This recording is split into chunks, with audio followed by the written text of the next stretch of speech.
sebenarnya kalau untuk ke pemerintah ya, ini sebenarnya nggak perlu mensensor karya, menutup karya, karena bagaimanapun ekspresi publik itu satu nggak bisa hilang, Mas.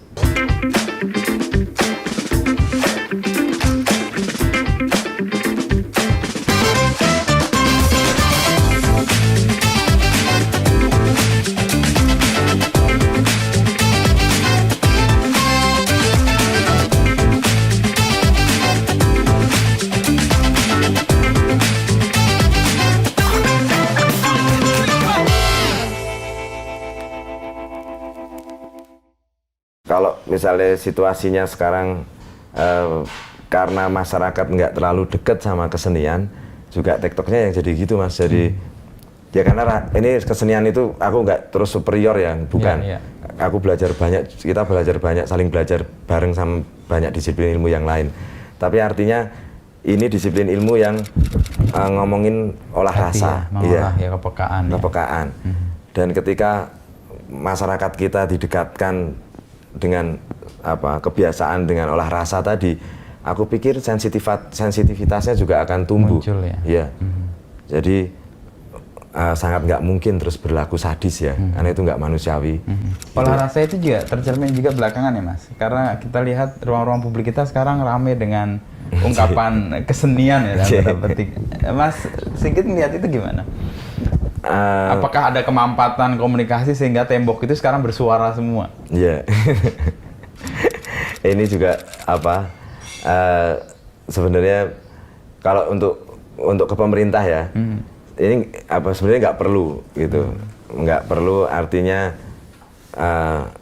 kesalahan ini nggak usah dilanjutkan, mensensor karya, menutup karya, karena bagaimanapun ekspresi publik itu satu nggak bisa hilang, Mas.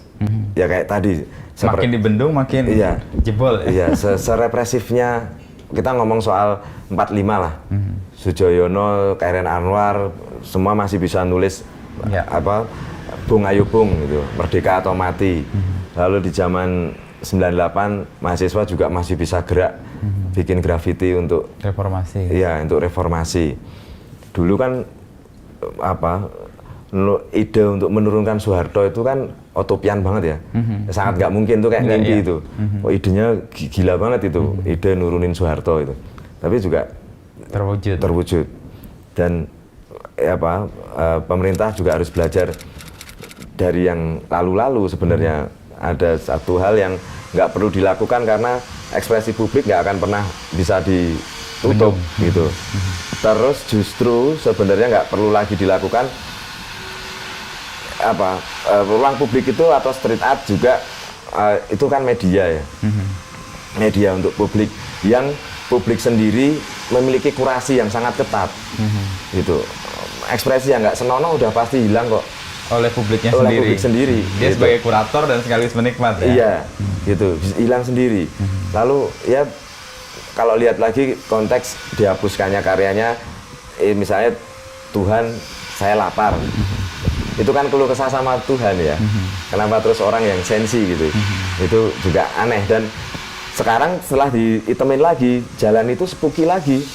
Padahal kan karya diletakkan di ruang publik, salah satu fungsinya itu kan menghidupi ruang publik. Ada banyak kasus, Mas. Teman-teman buka spot istilahnya, buka tempat. Itu yang tadinya kriminalitasnya tinggi karena sepi, terus spooky, rakyat jalannya itu kriminalitasnya tinggi. Lalu teman-teman grafiti bikin karya di sana. Jadilah galeri publik. Ada aktivitas rutin ya, misalnya event ambil sebulan sekali pasti ada orang ganti karya, gitu. Jadi ada peradaban di sana. Iya. Ruang yang tadinya spooky, seram, berubah jadi ruang yang hidup. Terus nongkrong, terus jadi banyak yang nongkrong di situ, jadi orang lewat situ nyaman, gitu. Nggak merasa takut. Iya, nggak rasa takut.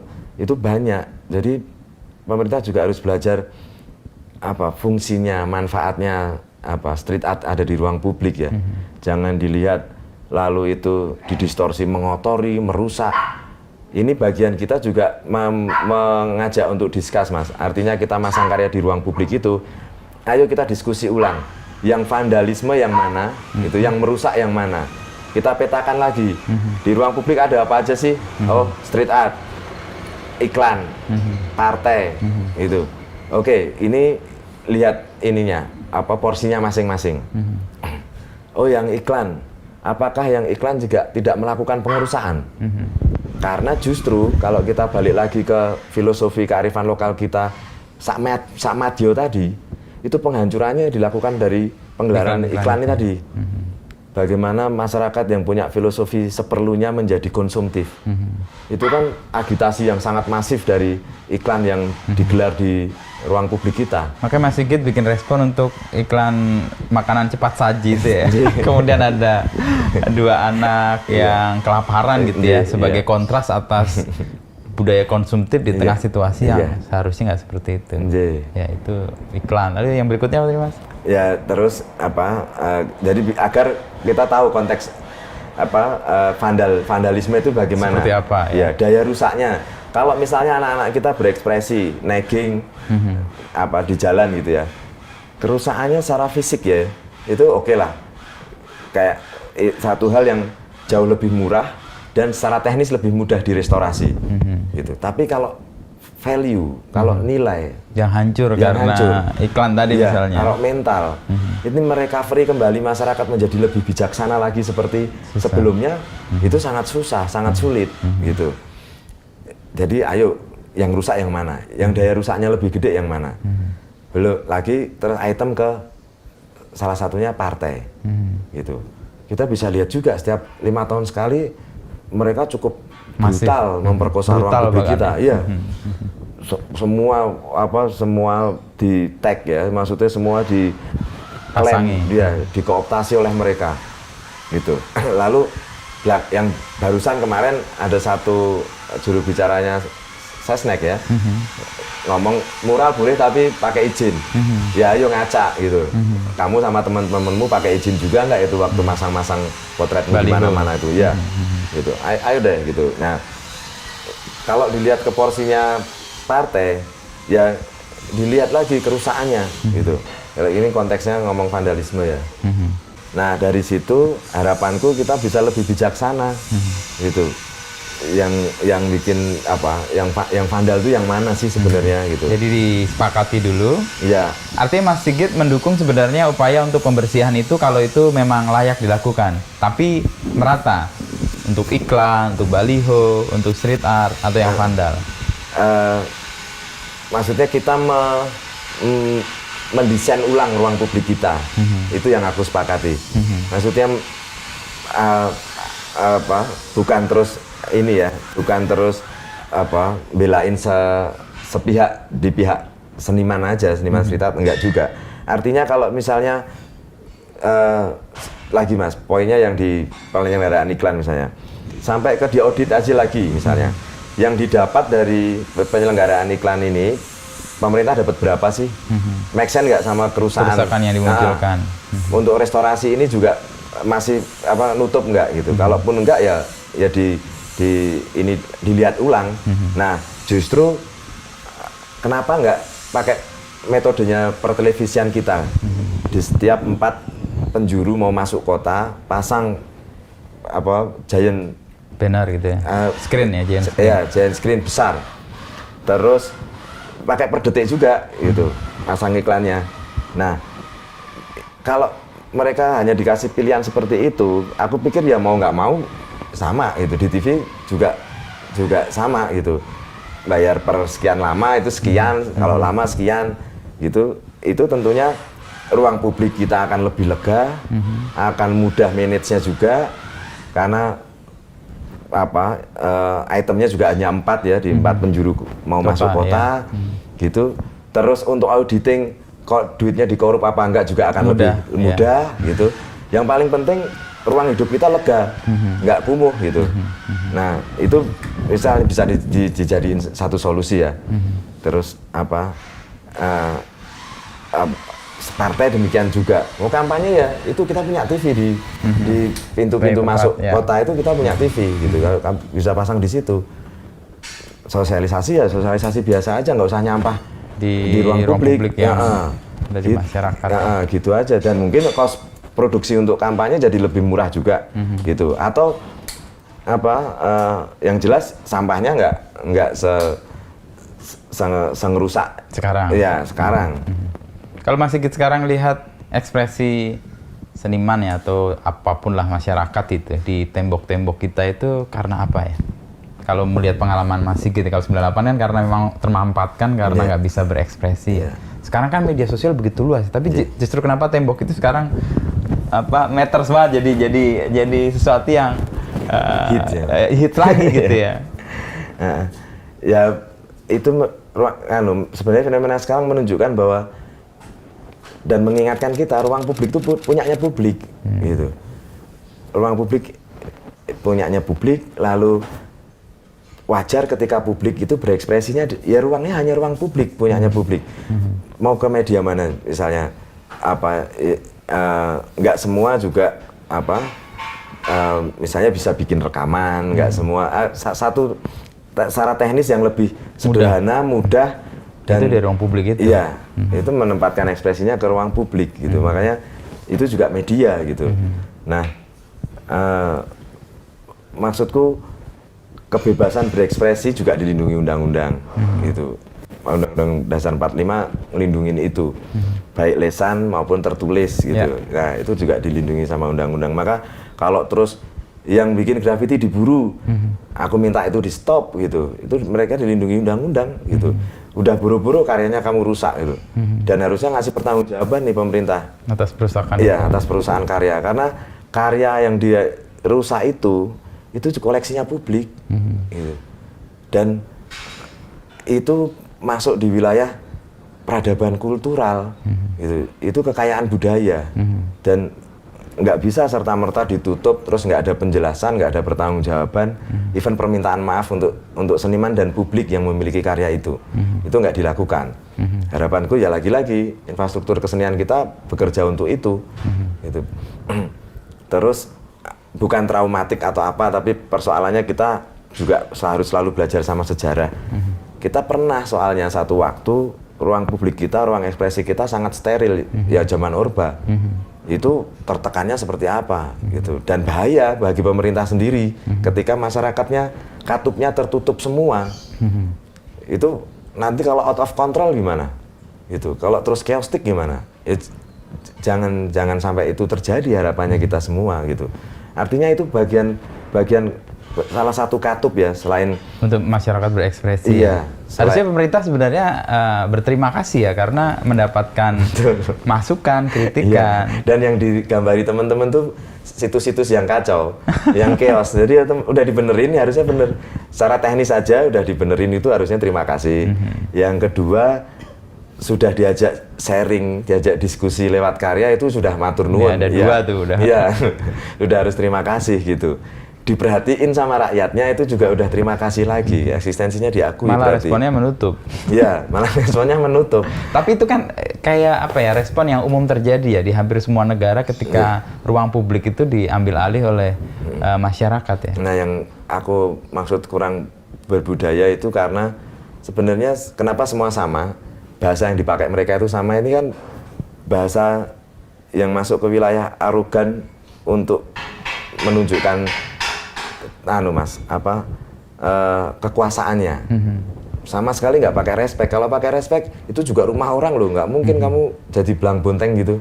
Harus jadi belang-belang, ya dibenerin dong, dicat yang bener. Kalau respect masih ada respectnya, ini sama sekali nggak. Jadi memang bahasanya ya memang bahasa kekuasaan. Kalau di negara lain hal ini terjadi juga nggak menurut pengalaman? Ya di New York misalnya ketika graffiti sangat intens dan mengkritik waktu itu layanan publik ya. Di transportasi umum. Sampai mereka bikin departemen anti graffiti. Iya. Iya. Nah, sama, semuanya sama. Artinya kekuasaan negara ini itu mau menunjukkan kekuasaannya atau kontrolnya terhadap publiknya. Itu alasannya kan terus ini ya, masuk ke ranah yang dianggap subversif itu kan karena masuk ke ranah personal, ke ranah privat gitu. Hak kepemilikan itu tadi. Ya karena sistemnya sama, kapitalisme, lalu sesuatu properti itu memiliki hak hak kepemilikan.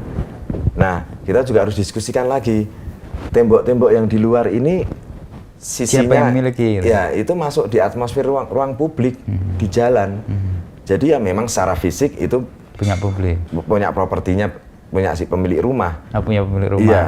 Tapi kalau dinding luarnya yang masuk di atmosfer ruang publik itu masuk di dalam ruang publik gitu.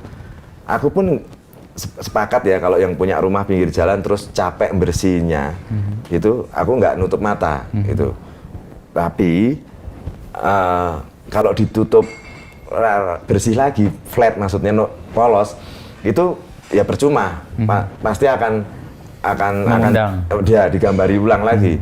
Ya karena yang harus disadari propertiku masuk di ruang publik, gitu yang harus disadarin si pemilik, pemilik properti. Sehingga dia akan rela kalau publik juga merespon sebagian dari properti yang menjadi milik publik itu. Nah, kalau misalnya itu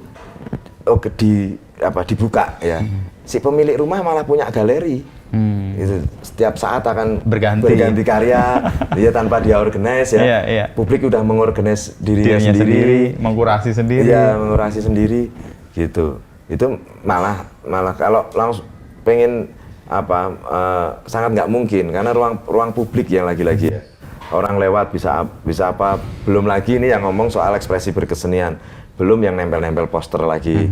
Ya, itu malah justru sebenarnya gangguan buat semua. Kalau sekarang publik sih memang lebih senang rumahnya dipasang karya daripada ditempelin stiker-stiker atau poster iklan gitu. Nah, lagi-lagi untuk Indonesia, untuk pemerintah ini nggak usah kayak gitu. Malah lihatnya yang sebagai ini potensi bangsa, satu generasi kita yang cukup kreatif gitu, dilepaskan aja gitu. Toh semuanya juga sudah ada aturannya. Artinya siapa yang masang karya di Monas tentu pasalnya sekian itu udah jelas. Terus semua udah diatur. Itu jadi ya sudah gitu. Nggak perlu lalu seolah-olah justru membuat kegaduhan dengan menutup karya di Pasuruan, di Tangerang, lalu kemarin di dekat Tugu, ya yang sebelumnya yang barengan dengan itu karyaku yang dekat Tugu, yang untuk Palestina, itu juga ditutup hitam, yang tank celepret juga malah ngotorin trotoar kita yang baru itu. Aku juga wah ini ya yang bener lah kalau kerja nutup yang sekalian rapi gitu.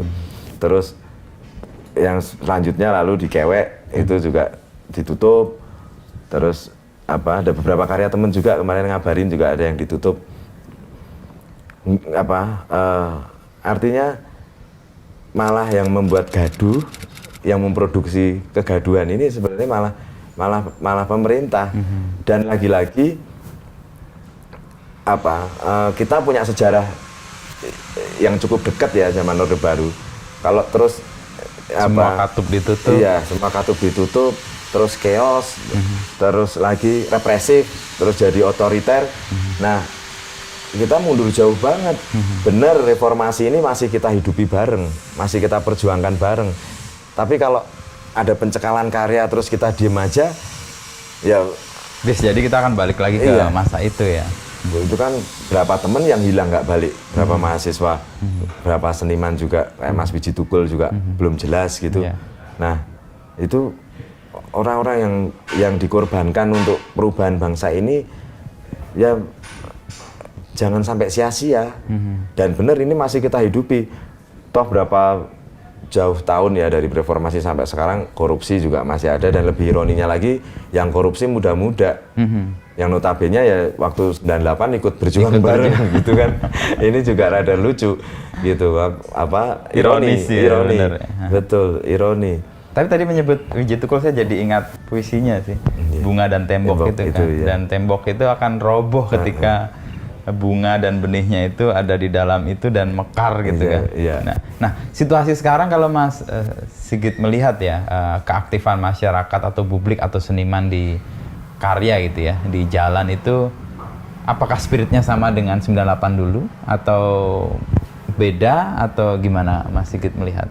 Aku nggak ngerti pastinya, tapi mungkin secara hakikatnya manusia itu kan butuh diakui. Oke. Ya, jadi pengakuan atas eksistensinya ini itu penting. Nah, ini yang sedang dikomunikasikan sama negara. Itu kalau kamu nganggap nggak ada, ya mereka akan selalu muncul. Itu karena basicnya semua manusia secara hakikinya memang ingin diakui. Eksistensi ya, itu. Keberadaannya ingin diakui dan memang harus diakui gitu.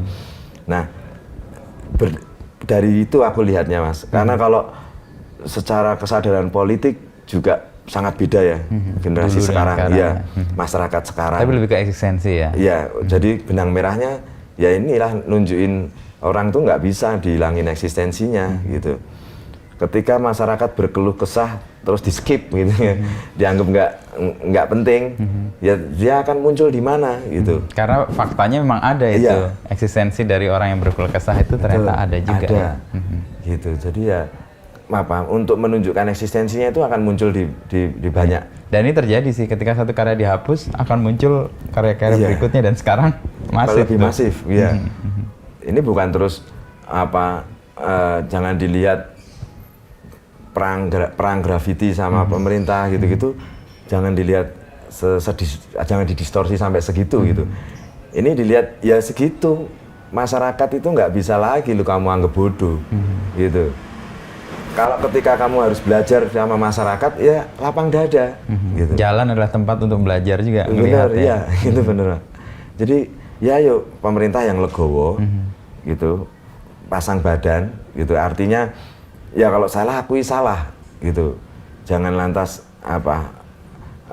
menganggap nggak ada, menganggap semua baik-baik saja, lalu berretorika dengan data-data statistik pencapaian pemerintah, kita akuin, iya.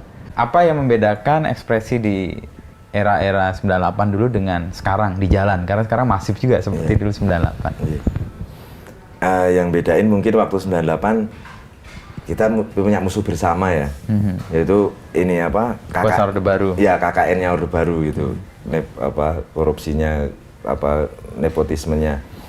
Jadi hampir semua ekspresi itu mengarah ke sana. Ya, ada satu kesamaan. Walaupun itu nggak ada koordinasi, nggak ada kesepakatan, nggak ada tema bareng gitu, nggak ada, tapi muncul di setiap kota. Dan itu jadi kayak keresahan bersama gitu ya? Jadi keresahan bersama. Kalau yang saat ini jadi lebih beragam ya, lebih beragam dan lebih pintar. Artinya bisa mengemas tuntutan yang serius dengan ya tadi ada main-mainnya, ada main-mainnya, ada lucunya, kayak misalnya Popo grafiti sebelah sudah saya tutup, gitu kan, itu kocak ya, menghibur, jadi itu, orang yang mau menghapus ketawa dulu kalau mau menghapus. Lalu yang bisa kita percaya dari TV hanya azan, itu juga itu ya memang ya bersyukurnya generasi kita berarti ada progresnya. Sebenarnya lagi-lagi yang aku bilang kemarin juga, ini menunjukkan hasil pendidikannya kita harus bersyukur juga gitu. Generasi lebih kreatif, lebih pintar, lebih cerdas, lebih berbudaya, cara penyampaiannya juga nggak terus frontal gitu. Dan bagaimana nggak berbudaya, dia bikin karya loh untuk berkomunikasi gitu. Nah, harusnya disyukuri kalau ya walaupun tadi ada evaluasi tentang bagaimana kurikulum masyarakat pelajar jadi frustasi, gampang diprovokasi untuk kekerasan di Bekasi, anak-anak kecil juga yang terakhir bacoin wong rondo, bapak-bapak ronda itu kan juga sedih juga ya, itu anak-anak kita juga begitu bisa sadisnya. Di Jogja juga ada klite gitu. Nah, di luar itu semua, paling tidak pendidikan kita sebenarnya menghasilkan satu generasi yang cukup pintar gitu, dengan mereka mempresentasikan ekspresinya sekarang ini dengan karya di publik gitu ya. Betul. Dan ini juga menunjukkan bahwa seni itu untuk manusia. Artinya kan udah nggak lagi ada pelabelan atau pengkotakan, dan ini udah nggak laku lagi di masyarakat kita, dan ini bagus, progres yang bagus. Istilah ya kalau nggak sekolah seni kayaknya nggak sah jadi seniman. Sekarang itu enggak itu nggak berlaku.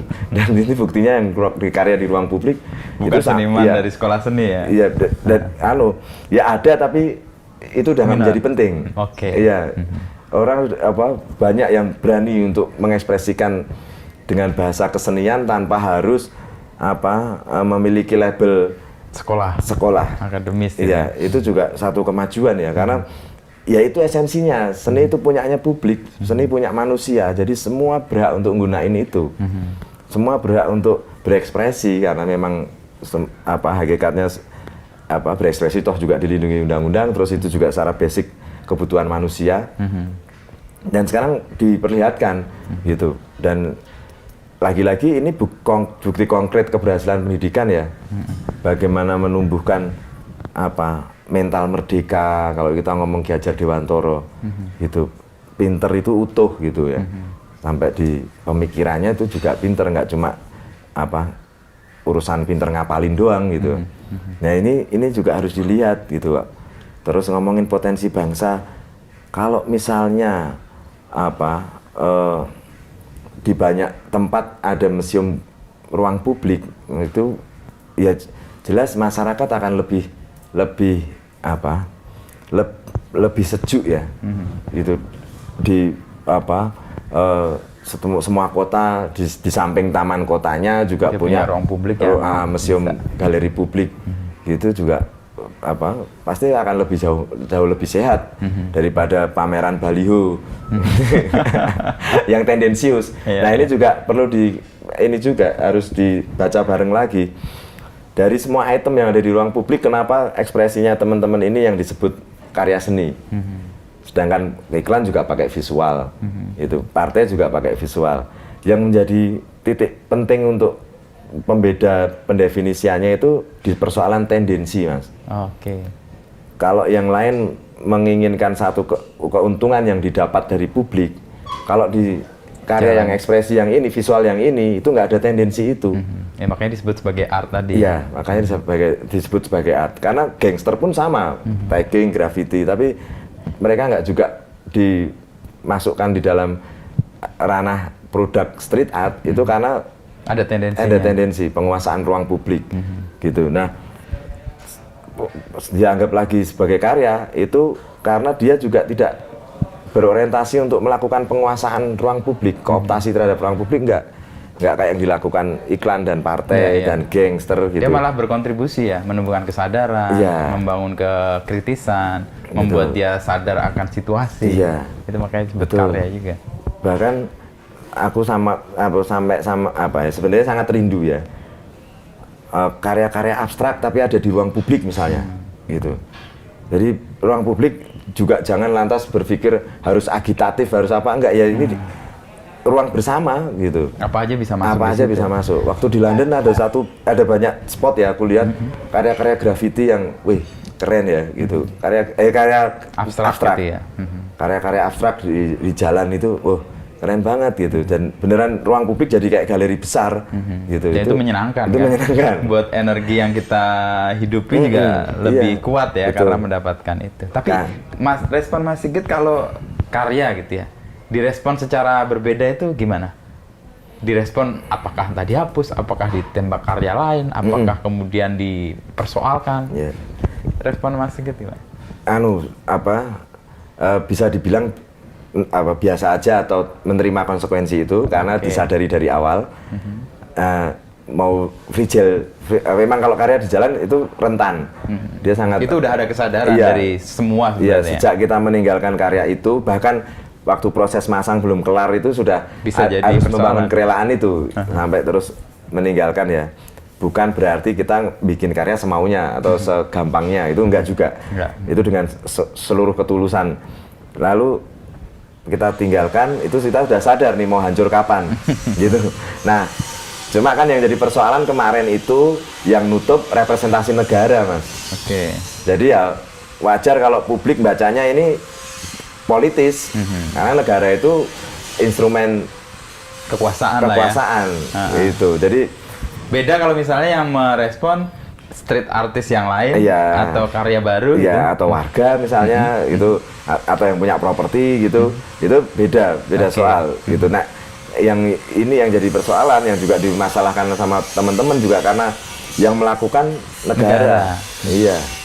Apalagi karya itu adalah karya yang disuarakan untuk mengkritik negara itu. Jadi kelihatan kayak ada ketidakrelaan bahwa Betul. publik menunjukkan eksistensi kegelisahannya kepada negara gitu Betul. ya. Walaupun sebenarnya lagi-lagi aku nggak sekedar ngasih pembelaan, tapi nggak perlu itu dilakukan tuh satu gini. Kalau misalnya kayak yang disangka Pak Jokowi misalnya dibuka, yang aku bilang kemarin matanya biru ya jelas bukan Pak Jokowi. Dan negeri yang dipaksa sehat di negeri yang sakit. Gambarnya kan lucu ya, kartun karikatur gitu, karakter lucu, lalu disampaikannya juga cukup rileks tuh, fontnya kuning. Terus lagi kalau itu ekspresi itu anggaplah sebagai hadiah karya dari publik, terus dijadiin refleksi kita gitu. Itu nggak jadi persoalan sebenarnya, dan justru terima kasih lagi diingetin. Kalau misalnya dipaksa sehat di negeri yang sakit terus ditutup, apa bener negara ini sehat? Kalau hari gini elitnya juga masih pada korup, dana bansos aja dikorup, gitu ya wajar lah kalau publik merasa ini negara yang sakit gitu. Koruptor itu semuanya anak-anak kita yang cukup terdidik dan disumpah pakai kitab sucinya masing-masing. Kan itu kalau nggak ada yang ngomong penistaan agama, halo gitu kan, gitu harusnya ya kita juga harus bisa mengaca ya, ya benar gitu. Ini memang kita saat ini dipaksa sehat di negeri yang sakit tuh bener. Kalau misalnya sakitnya nggak dibaca sebagai kata yang politis deh mas, sakit karena pandemi, goblok lagi negara, ya kan? Dipaksa negara ini sedang sakit kok, semua ambruk karena pandemi, banyak yang meninggal karena pandemi, karena COVID, kok terus ditutup? Ya bener bukan itu kalau dibacanya nggak secara politis, tapi secara nyata aja deh. Lalu Tuhan, saya lapar, itu lagi-lagi. Itu nggak seharusnya lagi-lagi itu. Orang yang dikeluh kesahin itu keluh kesah ke Tuhan. Itu kenapa yang sensi manusia terus nutup? Wah, gila. Ya, jangan-jangan ada pesan dari Tuhan gitu. Kepada si penutup itu. Tuhan nggak rela dikeluh kesahin. Ayo ditutup gitu. Tapi dari semua karya Mas Sigit nih yang pernah muncul di publik, yang Mas Sigit ngerasa itu bunyi dan direspon secara tepat, apa? Banyak banget pasti, tapi mungkin sebut satu atau dua atau tiga. Mungkin yang balionya McD malahan mas, kalau menurutku loh. Apa pesannya itu? Aku masang di 3 baliho, dan aku manfaatin momen Ramadan, dan aku lakukan minggu siang. Jadi momen Ramadan itu masyarakat kita sedang berpuasa. Lalu kenapa minggu siang? Minggu siang itu masyarakat kita sibuk mempersiapkan segala hal, jadi sibuk berbelanja. Sadarlah orang nggak tidur atau nggak sedang istirahat gitu. Dan relatif waktu yang cukup nyaman untuk aku bekerja mas. Karena masyarakat sedang sibuk dengan aktivitas belanjanya untuk nanti berbuka puasa segala macam. Lalu saat itu waktu waktu bulan puasa, jadi nggak terlalu crowded, memang lenggang. Lalu setiap minggu siang aku bikin kerja, bikin karya itu. Aku bawa tangga, aku naik ke balihonya, aku pasang karya yang itu sebenarnya anak Sudan di bawah truk logistik bantuan pangan itu mas. Banyak anak minta bantuan. Iya, minta bantuan gitu. Lalu aku crop hanya 2 anak, terus aku pasang di depan badutnya McDonald. Si Ronald itu. Nah, aku pasang 3 baliho. Aku setiap minggu siang ada 3 kali minggu. Aku pasang, lalu di minggu keempat aku mau masang yang di Kota Baru mas, di dekat gereja Kota Baru di selatan jalan ada. Aku mau masang di situ, balihonya ganti, ganti M. Tadinya ada gambar Ronald ada. Kalau secara teman-teman desain komunikasi visual, yang paling ideal memang yang ada badutnya, karena aku pun juga merasakan atas nama orang tua itu kita nggak bisa bohong, harus ikut jadi marketingnya mereka. Ketika anak-anak nanya itu apa, itu kan harus jelasin siapa sosok itu, dan ngapain dia ada di situ, jual burger gitu kan. Terus ya nggak mungkin. Oh itu sirkusnya mana gitu kan, nggak mungkin. Nah itu jadi begitu karya itu diganti M, aku keingetan juga Mas. Oh di Jalan Prang Tritis dekat pojok Beteng Wetan ada. Aku kesana, M juga. Oh, udah diubah. Iya. Terus aku di Jalan Solo dekat bandara, dekat lampu merah Meguwo. Aku kesana, M juga. Dan ternyata semua sama. Dan baliho yang sudah aku pasang juga hilang. Ganti, yang hilang satu di Jalan Magelang. Di depan Borobudur Plaza itu hilang setiangnya dan sampai sekarang nggak ada. Jangan-jangan di koleksi kolektor tuh. Terus tapi yang lain ganti M semua. Nah untukku ini kemenangan kecil publik ya. Artinya kalau sudah diganti logo huruf M itu kan bahasa simbol, bahasanya orang dewasa. Jadi nggak langsung mengkonsumsi. Ya, jadi publik nggak ya bisa sedikit lega gitu. Nah itu buatku itu karena secara wacana mungkin enggak, tapi secara sosial membawa perubahan. Itu membawa perubahan. Kita sedikit lega, tidak harus dipaksa untuk jadi marketingnya atas nama orang tua dan kejujuran. Lalu jadi bahasa simbol itu, bahasa logo itu bahasanya orang dewasa. Jadi lumayan terlindungi lah. Misalnya tapi publik. itu dilakukan siang-siang nggak berisiko Mas? Nah, atau memang pilihan? Karena gini Mas, ini juga ya, aku ceritain juga ya. Masyarakat kita ini kan masih terjebak kalau malam salah dan siang benar. Lalu sesuatu yang aku lakukan siang, publik akan membacanya sebagai sesuatu yang benar, gitu. Itu kenapa memilih siang. Aku memilih siang, karena memang benar. Karena itu sebenarnya hal yang benar. Bukan kekeliruan ya. Bukan kekeliruan. Mas Sigit mau meluruskan iklan itu, gitu ya. Dan ya hak publik, artinya itu kan di ruang publik ya. Kalau terus atas nama pajak mereka dilindungi, ya ayo. Apakah kita nggak bayar pajak, gitu? Aku parkir, beli sabun, itu beli minyak goreng, dapat penghasilan dari karya kena pajak. Pajak. Nah, kalau atas nama pajak terus dilindungi, ya publik juga bayar pajak, gitu. Jadi ukurannya sama, gitu. Nah, dan ruang publik adalah ruang yang cair. Jadi ya itu udah di ruang publik, gitu. Dan areal situ juga ruang publik tadi, gitu. Publik bisa merespon. Dan saya cukup dan publik harus juga bertanggung jawab. Artinya setelah itu rangkaiannya aku bungkus di pameran tunggalku di Sangkring. Aku beri judul testimoni pameran tunggalku. Jadi itu berkala Mas. Setiap kala aku memproduksi pameran tunggal untuk memberi hak publik mendapatkan klarifikasiku, mengetahui karya-karya Mas Sigit. Iya, komplain atau ingin tahu detailnya atau mau tahu lebih jelasnya, aku harus membayar hak publik itu, gitu. Nah, itu kenapa di galeri, karena juga kayak misalnya artis top gitu ya Mas, ada presentasi karya. Kalau aku lebih tertarik ngobrol sama pelajar yang sudah sama anak kelas 1 SD gitu. Oh gitu. Ya, itu kenapa nggak sama seniman, tapi buatku gini, akan banyak sesi berkesempatan ngobrol bareng sama seniman. Yang kedua, nggak kayak Nguyai Segoro Mas. Kalau Mas seniman ya. Iya, sebenarnya udah paham gitu. Nah, jadi lebih berguna, kesempatan kita belajar ini akan lebih berguna ketika kita mentransfer sama anak kita pelajar. Ya walaupun tingkat kesulitannya lebih aduai. Iya. Harus menjelaskan sesuatu yang nggak mereka paham mungkin ya. Bahasanya, milih kosakatanya harus yang ramah sama anak. Lalu kalau pakai istilah-istilah kesenian akan lebih cepat dan lebih memudahkan aku membuat gambaran ya. Itu. Tapi kalau sama anak-anak kayak misalnya aku nggak boleh mempromosikan sadistik, kekerasan, seksisme, korupsi itu, terus ya konteks misalnya tentang perang. Aku kasih pergantian kosakatanya ini jangan berantem gitu. Untuk korupsi ya ngomong yang sportif gitu-gitu. Jadi harus pintar-pintar, dan itu seru buatku.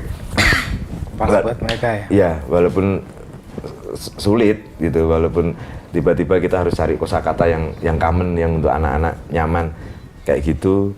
Jadi intinya seniman juga punya kewajiban untuk memberikan pertanggungjawaban karya. Itu kayak misalnya yang di London kemarin, aku secara ilegal masang di 3 tempat, Mas. Itu lalu sebelum aku pulang, aku ngasih pertanggungjawaban karya di kantor BBC London. Jadi ya benar, kalau bisa lolos, karena nggak boleh fatalis juga ya. Tapi bukan berarti nggak tanggung jawab. Artinya ada standar ukuran tentang aturan, rules yang tetap dijalani oleh seorang seniman. Kan ini ada rules sosial sama rules formil. Rule formilnya ya kalau aku masang karya ilegal berapa pound sterling dan berapa tahun penjara misalnya. Nah, tapi ada rules lagi, aturan di sosial ya, kamu nggak boleh lempar, mohon maaf, lempar tai sembarangan gitu. Untuk kamu tidak dianggap melempar tai ya ada penjelasan. Dan buatku ya tempatnya di media. Nah, kebetulan terus diundang sama BBC London. Nah, karena aku juga nggak fatalis, jadi aku ngitung, Mas. Aku iyakan tapi sehari sebelum aku pulang. Oh gitu, jadi aman lah ya. Aku masih pengen pulang. Ya tapi walaupun sebenarnya kalau mau di tracking kan udah jelas. Mudah juga, apalagi sekarang ya, iya, semua bisa dicari. Dan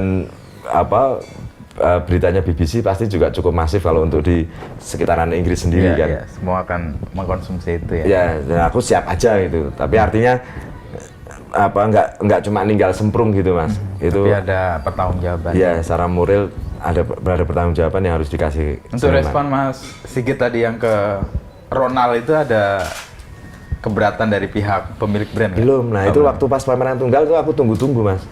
Gitu, pas pameran tunggal aku tunggu-tunggu. Bahkan sebenarnya aku mau cari itu disimpan di mana. Sampai sekarang nggak ketahuan. Nah, biar jadi misteri aja. Iya. Kalau yang Munir itu masih gitu ya, buat? Iya. Yang foto Munir di apa? Oh, kalau di Wetpage itu anti tank. Anti tank. Ya, tapi saya juga bikin yang pakai stensil. Stensil ya. Itu saya kelilingin terus finishnya di rumah Munir. Itu waktu itu artinya rumah ini gini, Mas. Dulu aku punya 2 pilihan. Mau ke Batu Malang atau ke Kontras di Jakarta. Tapi terus aku pikir meninggalnya Cak Munir ini kan karena kerja politik ya. Jadi simbolnya itu ya institusi Kontras secara fisik. Nah, lalu aku nembung di Kontras untuk masang karya itu. Ya di halaman depan aku pasang itu gambar Munir, terus ada anak kecil nulis kami tetap ada dan berlipat ganda, gitu. Dan itu jadi wacana yang besar sih kemudian. Nah, itu tak pasang itu, walaupun juga ada ormas, Mas, yang pakai tagline itu. Kami ada dan berlipat ganda. Tapi ya izin. Ya, tapi ya sudahlah gitu. Maksudnya ya kita enggak yang nganut copyright gitu. Oh, ini enggak kelompok bensin. Jadi copyright is for the loser katanya. jadi ya sudah, asal itu kan ya otokritik ya. Artinya ya semua bisa ngambil, semua bisa make, even ya dipakai untuk kepentingan politik juga ya, itu resiko. Tapi buatku pabriknya ada di publik gitu. Pabriknya itu ada di kepala kita. Jadi kalau itu mau direduksi, mau di copy, mau di apa, monggo gitu. Toh kalau ngomong soal keaslian, aku tuh bukan apa-apa, Mas, ya nggak ngikutin copyright, karena juga supremasi hukum kita juga masih perlu dipertanyakan. Ya, aku nggak mau juga terus kayak band-band yang ngampanyain anti pembajakan gitu. Kesannya jadi kayak moralis gitu dan formalis gitu gitu, karena hukum sendiri juga harus masih di banyak dapat catatan. Tapi bukan juga aku terus mikir ada atau khawatir gitu, karena ya catatan digitalnya bisa di track gitu. Siapa yang membuat atau ya, siapa yang itu udah cukup gitu. Sebenarnya teknologi udah membayar itu gitu. Bisa di track gitu, udah cukup, dan itu lebih valid, hukum sosial itu lebih valid daripada terus aku harus ngurus haki. Secara filosofis pun aku cuma pencatat tadi, Mas. Pas Sigit tadi sebut kan, seniman tuh ya pencatat tadi. Jadi kalau ngomong asli kok kayak arogan ya, kok kayak sombong ya gitu. Orang aku cuma mengkolase dari apa yang aku dapat, terus aku bikin notulensi dan mempresentasikan dan mempresentasikan itu gitu. Jadi ya itu kenapa terus nggak pakai copyright Mas. Kalau dibaca malah seneng karena dibantu kampanye. Tanda karya sudah sukses itu dibaca Mas. Ya. Kalau belum dibaca kayaknya belum sukses ya. Dan message-nya malah lebih masif. Itu kayak pernah lucu aku sama istriku di Blok M. Kebetulan dulu kan kita ada band elektronik ya sampai sekarang tapi Teknosit itu. Iya, Teknosit itu. Itu kita habis dari terminal Blok M, nyebrang jembatan penyeberangan, turun. Lapaknya itu di bawah itu, di dekat tangga penyeberangan. Terus itu kita nemu album pertamanya Teknosit. Oke. Dan sama band-band underground lain, ada Jeruji, ada teman-teman banyak. Terus aku, mah, ada Teknosit. Iya, lihat. Gitu. Terus kita pura-pura lihat-lihat. Terus pas tak pegang tuh, masnya udah bilang gini, Bang, itu langka loh Bang. Oh ya, gitu. Terus aku buka Mas, ya ini cover bajakan itu yang dalamnya putih, gitu. Nggak ada thanks to-nya, nggak ada teksnya, nggak ada. Oke. Ya terus ya ini lucunya ya karena ya kapasitas kita itu nyetaknya di tropik, ya kecil untuk se-Indonesia ya jelas langka gitu. Tetapi kita seneng gitu. Bahwa ada yang mengcopy dan menyebarluaskan. Ya itu message-nya nyampe, terus secara ekonomis juga bisa TikTok memberi keuntungan mereka banyak orang. Terus ya nggak usah sedih juga karena sebesar Peter Pan pun di Mandala Krida yang nyanyi itu dengerin lagunya bajakan. Kalau suruh beli CD originalnya semua yang nyanyi nggak segede itu.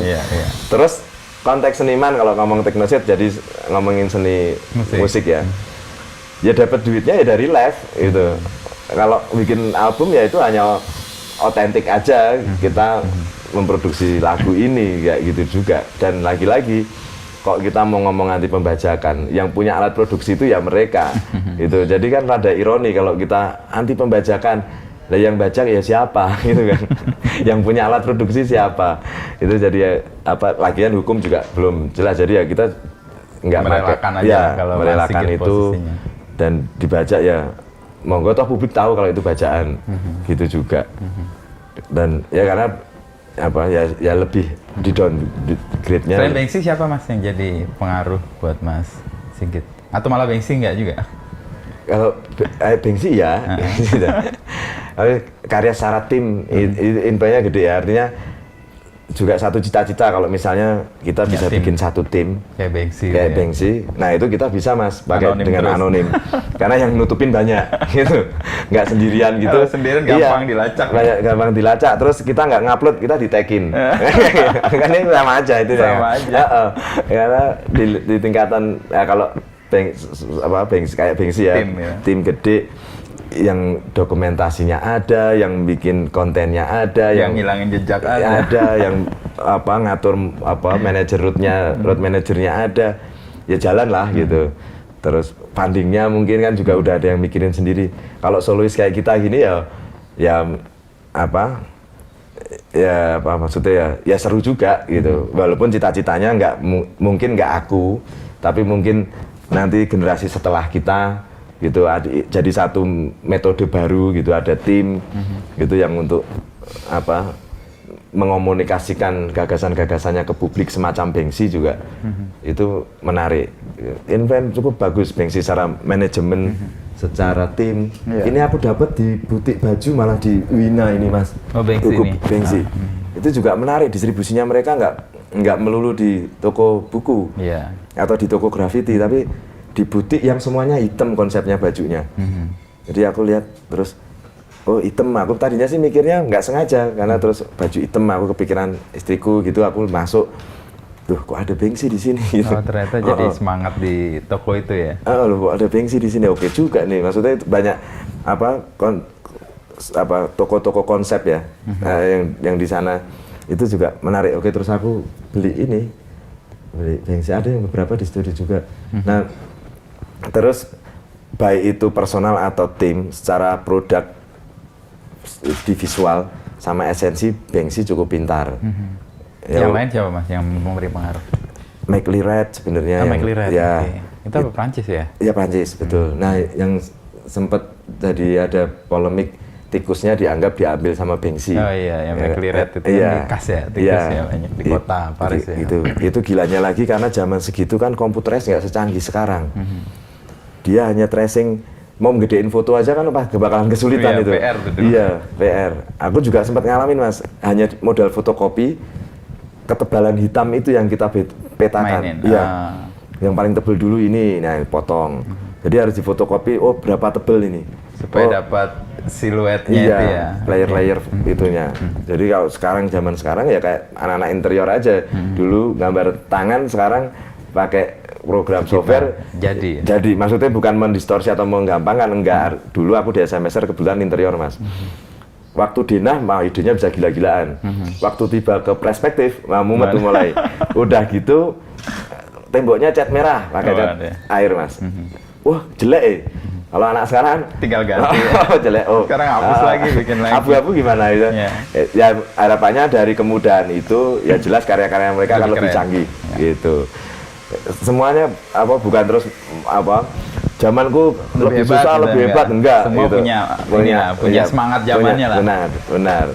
Bahkan seperti stensil sekarang, pakai pecah warna komputerisnya udah gampang. Dan apalagi ini ya, anak-anak sekarang komputeris kan sudah jelas paling jago lah, lebih canggih lah. Jadi bukan lagi mendistorsi nilai seni, enggak juga. Tetapi boleh juga aku mengatakan bahwa membuat karya seni itu tidak sulit. Gitu. Jadi dan bisa dilakukan oleh siapapun tadi ya, nggak hanya seniman. Bener. Jadi harapanku yang lihat kita yang misalnya anak-anak kita yang seneng ngulik komputer, bisa aja bikin image terus di print, tempel udah. OB juga begitu. Poster pakai lem kayu, tempel. Ya itu juga karya juga gitu. Lebih baik seperti itu daripada rentenir yang menjanjikan pinjaman cepat itu kan di nempel-nempel. Mending mending anak-anak kita yang bikin ekspresi, karyanya diletakkan di ruang publik, itu lebih menarik dan masyarakat juga akan lebih seneng dan lebih ayem gitu. Jadi dengan kemudahan teknologi jelas lebih mudah untuk sekarang, apalagi di post produksinya karya ya Mas, pendokumentasian. Dulu kita pakai negatif film. Begitu sampai rumah ternyata di afdruk kopong. Iya nggak dapet. Wah, kalau digital kan udah kelihatan langsung. Betul. Lalu ya, itulah kemudahan teknologi ya. Dulu awal 2000-an komputer kita di rumah kena trojan, file kita hilang semua, gitu. Nah, sekarang nggak tahu itu. Trojan nah, terakhir nih Mas, pilihan Mas Sigit untuk selalu memilih ibu-ibu atau orang tua ya dan anak-anak itu apa? Terakhir mungkin. Ya, ini gini. Kalau menurutku, kita kalau mau belajar sesuatu, semua value kembali belajar dari ibu. Karena ibu itu figur yang nggak miliki tendensi macam-macam. Even ya dia representasi ketulusan yang hidup tuh ya ibu. Jadi kalau kamu mau belajar sesuatu apapun itu dan jangan takut salah, itu ya belajar dari ibu, kembali ke ibu. Belajar dari ibu. Even nggak ketemu ibunya ya diingat value-value apa yang pernah ibu kita kasih gitu. Artinya ibu itu juga yang membuat kehidupan. Gitu. Ya, itu terrepresentasi di Ibu Siam tadi ya. Ada Bu Gesmo yang aku pasang di London Mas. Bu Gesmo petani di Niti Prayan. Yang itu bukan? Bukan. Dia yang duduk gini. Itu dia udah sepuh, dia masih bertani. Dan ya kita tahu bertani itu bukan hal yang enteng. Betul. Itu hanya karena dia mau memberi sesuatu sama keluarganya. Nah, walaupun karena itu dilakukan dengan tulus, seneng, lalu efeknya dia sehat. Jadi dia kuat gitu. Tapi merangkum dari itu semua, lagi-lagi ketulusan ibu itu bisa memproduksi satu kekuatan yang tidak terduga. Yang itu yang mau Mas Sigit representasikan di karya-karya di mana banyak sosok ibu, sosok orang tua di situ. Iya. Itu kearifan itu ya kita balik lagi seperti yang diajarkan orang tua kita. Gitu. Balik lagi belajar sama ibu. Terus kalau ini terima kasih untuk petani ini. Ini Rena waktu momen mau pamitan, Mas. Jadi ini di belakang rumah. Ada satu fase yang panenan atau bibit itu nanem. Ini pas panen. Oke. Nah, memang awal-awal Rena ikut bantuin, terus berikutnya dia ngejar-ngejar belalang. Lebih menarik dapat belalang. Iya. Nah, ini pas momen mau pulang pamitan, terus aku foto, terus aku pilih bareng sama Rena di komputer. Oh, Dek, itu jadi karya. Fotonya yang mana, Dek? Yang mau dibikin karya gitu. Karena ini sebenarnya PR-ku yang tidak bisa belum selesai ke Rena, Mas. Rena itu request, "Pak, bikin karya jangan bangun rumah banyak-banyak." Oh. Nah, itu karena terus melihat sawah yang ditutup gitu-gitu. Nah, ini PR Mas seniman, aku sampai sekarang belum bisa mengalih bahasakan menjadi bahasa visual. Dari pernyataan Rena tadi. Ya, jangan bangun rumah banyak-banyak, ini gimana ya gitu. Itu masih PR tuh sekarang. Nah, untuk nyusulnya karya ini, Mas. Terima kasih untuk petani ini. Ya. Gitu, terus kita pilih karya ini, terus ya ini juga keliling juga. Terus yang menarik, ini aku pasang di kios box Coca-Cola di pinggir sawah, mau masuk Kersan, Mas. Aku pasang di situ. Lalu pas mau pameran pertanggungjawaban di Kersan itu, pameran tunggalku itu, aku pinjem. Tapi aku pinjem sama petani yang baru kerja di sekitar box itu, kios gerobak itu. Nah, terus boleh, ya udah Mas gitu. Terus punya siapa ini nggak ngerti. Terus Bu, aku harus minjem tak nggo pameran ten Sangkring. Oh ya wes Mas gitu. Nah, waktu itu almarhum Teddy mau ngoleksi si box Coca-Cola itu, Mas. Cuma kan aku minjem. Jadi harus aku kembaliin. Nah, terus habis pameran kita kembaliin sama teman-teman pakai pickup, kita kembaliin ke tempatnya. Terus sekarang karya itu hilang. Karya itu hilang gitu. Nah, itu juga wah, neng di terus banyak temen jawab, wah ngerti ngono kan, tapi kan konsepnya minjem. Iya, ya sudah kalau itu hilang ya memang itu riwayatnya begitu. Meminjamnya sudah diselesaikan. Itu di Coca-Cola di. Kalau anak pilihan anak? Ya, kalau anak itu aku pengen ngomong kalau semua anak itu pangeran-pangerannya kita, Mas. Semua anak itu ahli warisnya kita. Itu kayak peringatan buat kita juga ya. Jadi aku pengen ngasih refleksi ke kita semua, ke publik bahwa ayolah gitu, untuk sesuatu yang nggak bener mending kita lihat lagi nih gitu. Anak-anak kita, anak-anak kita mereka yang akan menjadi penerusnya. Kalau terus kita ajarin rasis, ajarin violence gitu, ajarin manipulatif. Terus peradaban kita mau kayak apa nih yang nerusin mereka nih gitu. Itu kayak yang aku motret ada pengemis yang di Jalan Gejayan waktu itu, Mas. Sekarang udah nggak kelihatan lagi. Itu anak kecil mungkin seumur 8 tahun gendong bayi. Waktu itu aku juga kebetulan waktu bawa kamera dengan lensa yang gede. Lewat. Jadi aku nggak perlu mendekat ke adik itu. Aku hanya lihat terus aku balik, aku dari jauh tak foto. Karena itu lagi bukan aku nggak etik lalu nggak minta izin, masalahnya kalau aku mencoba waktu itu membangun komunikasi sama mereka, aku takutnya adiknya takut, itu adiknya terteror, aku nggak mau mengintimidasi adik itu. Lalu aku merasa nggak ada orang dewasa yang bisa mewakili untuk aku ngomong, ya. Karena kalau ada pun aku yang terjadi aku akan marah, karena aku nemu yang mengeksploitasi berarti. Lalu ya udah, tapi secara moral aku akan menyampaikan pesan ini ke banyak tempat. Aku pulang, terus di rumah aku taruh mahkota, Mas, di anak kecil itu. Terus aku kasih teks nilai macam apa yang akan kita wariskan. Itu aku mobil juga sampai di Austria juga. Waktu di Austria aku ganti teksnya, memang aku kontekskan menjadi bahasa Inggris. Itu aku pasang salah satu di satu sekolahan di Wina, itu juga bagian workshopku. Terus aku pasang di sana sama anak-anak, mungkin juga nanti materinya bisa aku perlihatkan. Harapanku aku bisa kasih pesan belajar yang benar untuk bisa bantu temenmu yang lain, gitu. Di anak-anak itu SD juga, tapi itu sekolah terpadu dari SD, SMP, sama SMA.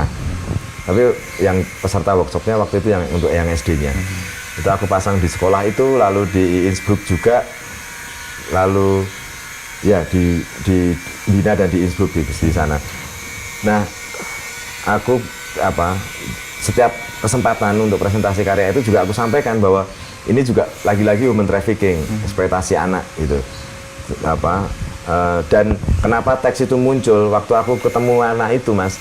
Ya segala eksistensi kita runtuh lah sebagai orang dewasa. Melihat itu ya. Nothing ya. Ironi lagi itu terjadi di Jogja, kota kecil. Terus publik memberi penghargaan sebagai kota pendidikan, kota kebudayaan, sama kota kesenian. Nah, ironinya 3 ya. Iya, ini pendidikan macam apa? Kebudayaan macam apa? Kesenian, estetik macam apa ini gitu kan? Gitu kok sarkas banget gitu. Alam ini menunjukkan muka kita itu. Iya, iya. Nah, itu jadi aku kelilingin juga. Nah, karya itu jadi inget juga masternya aku hancurkan di Wina. Karena? Ya aku nganggep Itu sudah ini finish gitu. Itu waktu masang di mobil, Mas. Di mobil di Wina selesai terus aku hancurin dulu untuk aku masukin ke tempat sampah. Itu sudah berapa kali cetakan ya? Itu banyak sekali. Kalau artworknya yang koleksi Minya Via, Mas. Oh, Via di Prawiro Taman. Prawiro Taman. Itu satu persatu stensil di atas kanvas. Oke. Ya. Ya kena anak-anak kayak misalnya yang bukankah semua milik anak-anak kita gitu. Itu gambarnya Rena lagi sebenarnya bawa stroberi gitu. Artinya kita itu nggak usah nyuri. Itu tuh mereka itu pemiliknya itu pasti akan bagi kok. Dan kekayaan ini tuh cuma pinjaman dari mereka, pinjaman dari anak-anak kita gitu. Kalau terus kita curi, kita korup habis-habisan sekarang, saatnya mereka minta kekayaannya terus akan kita kasih apa gitu. Indonesia masih bisa seperti ini juga harus kita ingat bareng karena masih ada yang bisa dicolong, masih ada yang bisa diambil.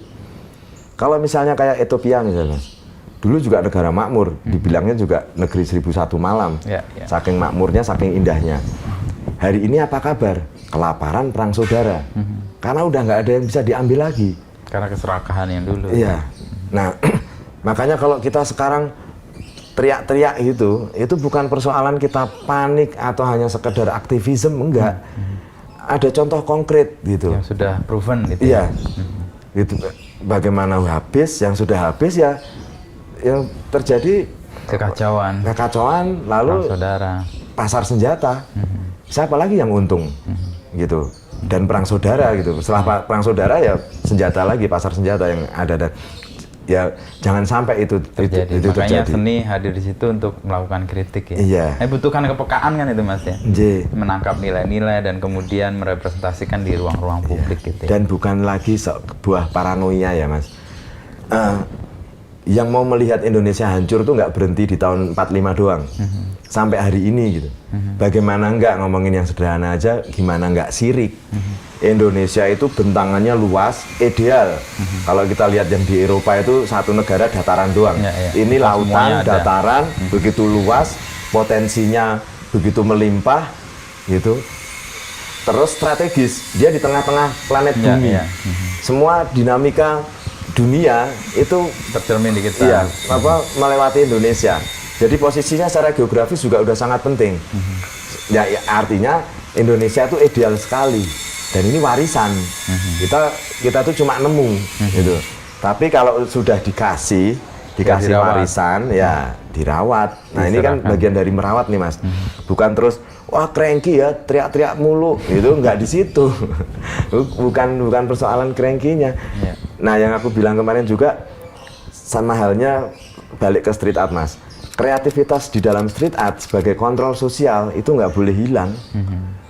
Itu sama sebagai seniman, disiplin ilmu apapun punya posisi sama dalam menyampaikan kritik. Ya, sebagai berfungsi sebagai kontrol sosial. Mau disiplin ilmu kedokteran ya, dokter dengan disiplin ilmunya melakukan kontrol sosial. Ini nggak bener nih manajemennya kalau begini gitu. Mereka yang paham. Lalu Itu kayak bagian dari tanggung jawab akademis juga ya kalau orang-orang terdidik ya istilahnya. Ya punya ya itu ibadah ilmu ya Mas. Kalau enggak mending Pak Ijo aja yang kuliah daripada dia kan gitu. Lah kalau iya, dan ini juga yang harus dikritisi juga ya. Berpendidikan itu bukan lantas naik pangkat atau naik derajat menjadi bangsawan. Jangan begitu gitu. Berpendidikan itu yaitu anugerah ya. Dan mengandung konsekuensi sebenarnya. Iya, nggak semua punya kesempatan yang sama, betul. Cuma yang dapat kesempatan ada hak publik di dalam kesempatan itu, gitu. Jadi ibadah ilmunya juga harus disampaikan, dibayarkan, gitu. Kalau juga seniman ya, ibadah seninya harus dimunculkan. Betul Mas. Gitu. Salah satunya. Dan jangan khawatir kalau nanti nggak dapat apa-apa, gitu. Alam semesta itu ngasih. Kalau di logika kan aku hanya coret-coret tembok, Mas. Bahkan aku waktu kecilannya Rena sampai sempat pusing. Pah, emang kalau kamu masang karya di jalan ada orang ngasih 50.000, gitu. Kalau dia taunya uang paling gede 50.000. Gitu. Oh ya nggak langsung gitu deh, gitu. Ya untungnya kita dikasih kesempatan untuk Rena memahami dengan berbarengan dialektika yang dia dapat Mas, bareng dengan kita. Terus lama-lama paham juga, ya, ngerti pelan-pelan. Oh nggak gini karena apa? Misalnya yang tadi aku ceritakan ada beberapa pihak yang sepakat dengan konsepku karena untuk mengurangi eksklusivitas karya aku dekatkan ke publik, lalu apa? Itu disepakati oleh beberapa pihak yang akhirnya mengundang Papa, mengundang aku. Ya. Terus ya dari situ juga ini aku bisa punya kesempatan apa ke banyak negara, melihat Indonesia dari luar gitu. Itu juga jadi kan artinya gini, yang di galeri juga nggak ada jaminan laku, yang di jalanan juga tidak dimatikan efek ekonominya sebenarnya. Dan itu terbukti ya? Dan itu terbukti Mas, gitu. Mungkin kalau aku nggak bagi karya di jalan, mungkin orang nggak ada yang tahu iya, juga. Lebih lain ceritanya. Apalagi seni grafis Mas, itu juga ya lagi-lagi Kompas yang cukup berbaik hati bikin trienal vinil. Tapi apakah iya seorang seniman grafis pamerannya 3 tahun sekali? Gitu kan enggak. Nah, jadi terus konteks seni grafis sendiri Mas, stensil ini bagian varian dari seni grafis. Dulu seni grafis dianggap nilainya turun karena punya kemampuan repitasi, penggandaan. Nah, test case-ku ini itu dalam rangka menjawab itu, Mas. Kalau cetakan pertama 1 sampai 10 di kertas semua, ya mungkin. Orang apresiasinya jadi turun. Karena kalau seni grafis itu kan 3 di dalam seni murni. Di temennya lukis dan patung, lalu grafis. Nah dari 3 ini yang kadang aku masih suka dengar lelucon kayak di anak tirikan segala macam itu grafis. Tapi ya kayak balik-balik belajar dari Busiem, kita nggak boleh kerengki, ya kan? Ya udah. Oke, apa yang bisa membuktikan kekuatannya seni grafis? Nah dengan metode kekaryaan ini aku nemu Mas. Apa pelipat gandaannya itu? Iya. Dimana kalau cetakan pertama itu di Malaysia, cetakan kedua di Australia, cetakan ketiga di mana atau cetakan pertama di tembok, kedua di seng, ketiga di triplek, atau lagi cetakan pertama dengan background sosial politik masyarakatnya yang seperti ini, cetakan kedua sampai akhirnya setiap lokasi itu menambahkan value-nya ke karyaku Mas. Dan baru lagi gitu ya? Ya, dan baru lagi. Karya yang sama di tempat yang beda itu akan lain lagi gitu. Dan lagi-lagi dengan kekuatan seni grafis penggandaannya itu aku bisa bawa satu isu ke banyak tempat sekaligus. Iya, message-nya itu Mas. Itu juga aku belajar dari teman-teman jurnalis gitu. Nah, ini yang aku maksud tadi, ini kayak aku nemu test case bahwa ini loh kekuatan seni grafis gitu. Jadi reputasinya seni grafis itu bukan kelemahan, tapi malah justru kekuatan. Iya, ini kekuatannya seni grafis gitu. Kenapa terus Bang Oscar Motulo ngasih pengestu ke kita untuk jadi kurator, kita bisa pameran di Antara, dan paling seneng itu pameran di rumahnya wartawan. Karena publikasi yang jadi luas. Oke.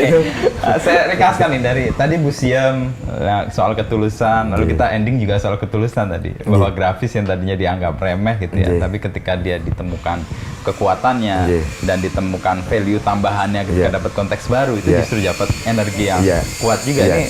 Kayak energi museum itu nempel di amin, iya, pengasuhnya. Sama ini mungkin penting ya untuk adik-adik kita ya, maksudnya teman-teman kita yang lebih muda, yang kebetulan sekarang disiplin ilmu yang ditekuni seni grafis.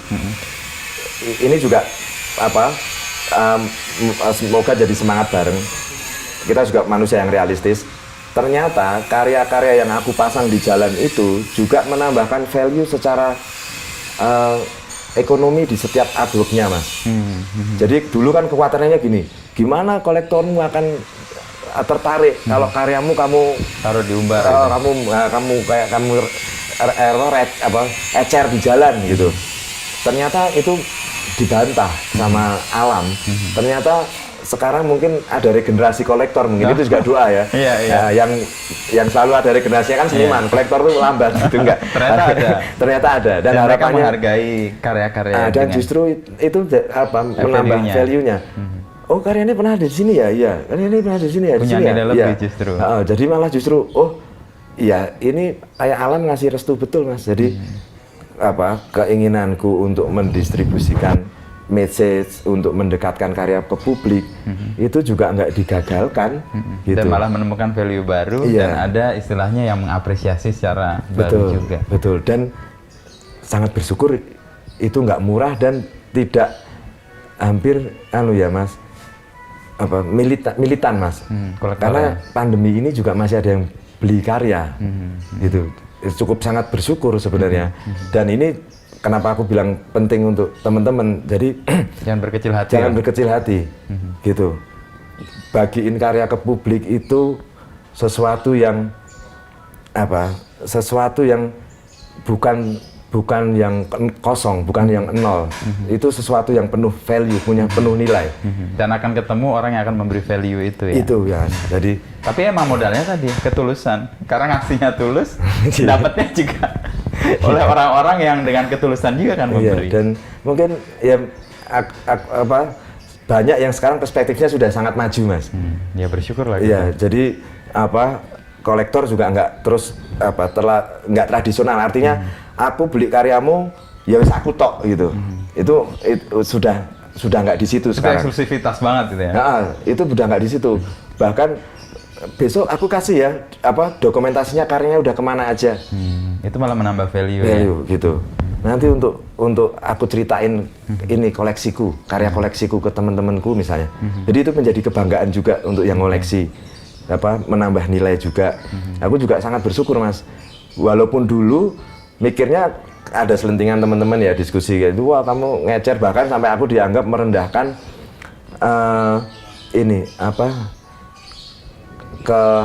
sesuatu yang kesakralan seni, fine artnya grafis.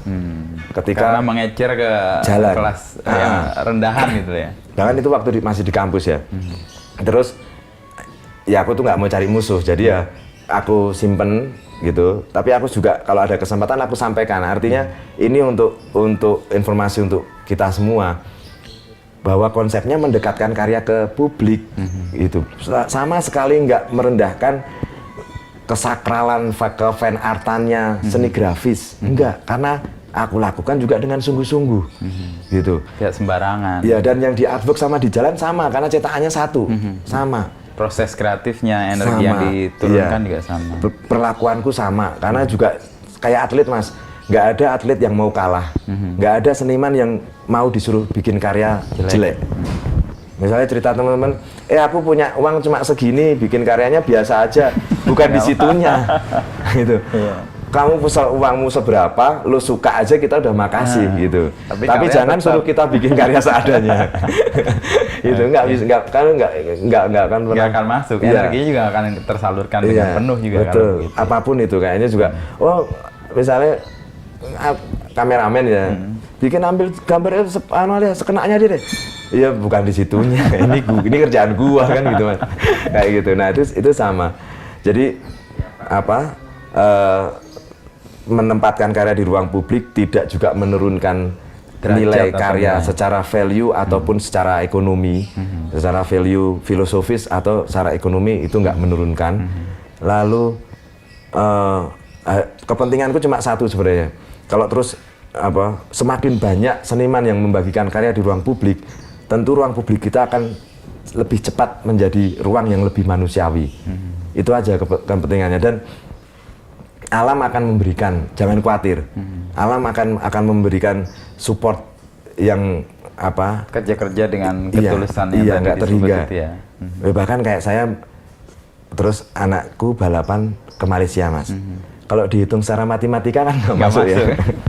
Tapi itu semesta yang bekerja. Ya, tapi bisa terus dari kecil kelas 2 SD sampai sekarang anaknya dia belajar sepeda, balapan. Aku sebagai seniman yang juga kadang merasa sangat bersyukur karena sangat mewah, Mas. Bikin karya hari ini gitu, masih bisa bikin karya hari ini itu mewah karena waktu, ya kan, punya waktu itu mewah. Terus ada uang yang bisa disimpan untuk bikin karya, bikin ekspresi kita. Lalu mobil gitu-gitu masih diberi pengestu sama alam, ya entah itu lewat teman-teman yang ngundang aku untuk ngasih artis talk, atau galeri atau museum yang ngundang aku untuk pasang karya di sana, atau teman-teman yang ngoleksi karyaku gitu. Tapi artinya banyak sekali kemungkinannya yang untuk ngomongin supporting sistem untuk artis ya. Iya, karena karya-karyanya. Kadang ya walaupun sampai hari ini juga kadang masih suka bingungnya gini, Mas. Terus kamu dapat duitnya dari mana? Bingungnya, masalahnya kamu punya waktu nggak? Kalau punya waktu, aku jelasin. Karena masih butuh pajak. Kalau nggak punya. Tapi kalau kembali ke semangatnya Bu Sien kan itu nggak ada kekhawatiran sebenarnya. Iya. Karena ya apa yang saya dapat hari ini, betul, ya saya terima, saya syukuri. Syukur-syukur ada yang bisa disimpan buat besok. Betul. Nah itu kan sebuah ungkapan syukur atas penyelenggaraan ilahi ya, yang kita nggak tahu. Betul, dan itu iman yang paling dalam itu sebenarnya. Kita nggak ngerti, tapi kita menaruh kepercayaan penuh. Iya, ya proses kekaryaanku selama ini ya memang hasilnya spiritualnya aku rasain banget, Mas. Itu juga kenapa aku bukan lagi-lagi, kita itu bukan yang fatalis ya, artinya nabrak hukum, nabrak aturan, bukan. Aku nggak keliru gitu. Kalau misalnya yang tadi, Mas ya, misalnya ada situs yang kumuh, kalau aku ganti karyaku, anggaplah kalau diizinkan aku memperbaiki deh gitu. Itu aja niatnya. Tapi kalau itu dipersalahkan pun, ya aku dan teman-teman itu juga siap gitu. Secara prinsip juga nggak kriminal, gitu. Toh juga tipiring itu lagi-lagi kayak gitu, ataupun mau yang kayak Pemda DKI ya juga sama yang aku cetak di merdeka.com itu, Mas, sosialisasinya yang pakai karyaku itu juga berapa juta dan berapa tahun kurungan gitu. Pun kalau prinsipnya kita melakukan hal yang benar, itu orang resik-resik bersih-bersih kok dimarahin atau dihukum atau membagikan karya kok dipersoalkan gitu. Karena nggak kriminal ya kita jalan. Dan percaya bahwa alam maringi pengestu gitu. Kayak misalnya yang sekarang konteksnya karya ditutup, kayak Mas Kus Indarto bilang itu kan karyanya udah selesai. Iya betul, secara kronologis ya. Tapi kalau secara kerja kita harus lihat dulu yang nutup siapa lagi nih gitu. Yang tadi kita persoalkan tadi ya. Kalau yang nutup negara yang bacanya politis. Sampai tak tambahin, Mas, yang kemarin bahkan diuntungkan kan gitu. Yang diuntungkan tuh seniman. Gitu. Tapi kan kita nggak boleh juga lalu hanya sepihak. Ada tanggung jawab moral di setiap karya. Artinya kita nggak cuma karya ditutup seniman yang diuntungin gitu. Nggak berhenti di situ. Lagi-lagi yang tadi, si seniman juga harus sadar yang nutup sopo. Kalau yang nutup negara, ya wajar dipertanyakan secara politis gitu. Nah, tapi kayak sekarang nih, ditutup kan lagi isunya naik, pesannya lebih masif lagi dengan masuk di semua media sekarang. Ya kan nggak cuma harus orang lihat di temboknya. Ya, tapi sudah jadi wacana. Tapi ini buat saya sih mengembirakan. Tadinya wacana yang kita sebut di comberan, sekarang jadi obrolan di istana. Itu kan kemewahan, keberhasilan dan apa istilahnya ya, perayaan yang harus dilakukan untuk karya-karya teman-teman di jalan ini. Betul. Nah untuk jadi sebenarnya walaupun senimannya itu diuntungkan, tapi kita juga nggak boleh berhenti tanpa melihat pelakunya ya Mas. Maksudnya yang menutup tadi. Ya. Walaupun dibandingin lagi, di-compare, oke, isunya naik itu keuntungan, senimannya menjadi populer itu keuntungan. Tapi dengan kekayaan intelektual yang dihapus itu rugi. Kekayaan koleksi karyanya publik rugi. Terus value ruang tadi yang sudah dihidupkan itu hilang. Nah, itu rugi. Kerugian juga. Ya. Jadi akhirnya ya memang kalau ada aktivitas menyekal karya itu banyak ruginya gitu. Penulis juga kalau bukunya dicekal jadi naik gitu. Tapi kan secara produk kebudayaan intelektual kita mundur gitu kan kalau ada pencekalan. Jadi gitu, memang banyak ruginya, walaupun kalau dibilang ada baiknya, ada untungnya, ya pasti ada. Semua sisi kan ada semua hal ada sisi-sisi yang lain.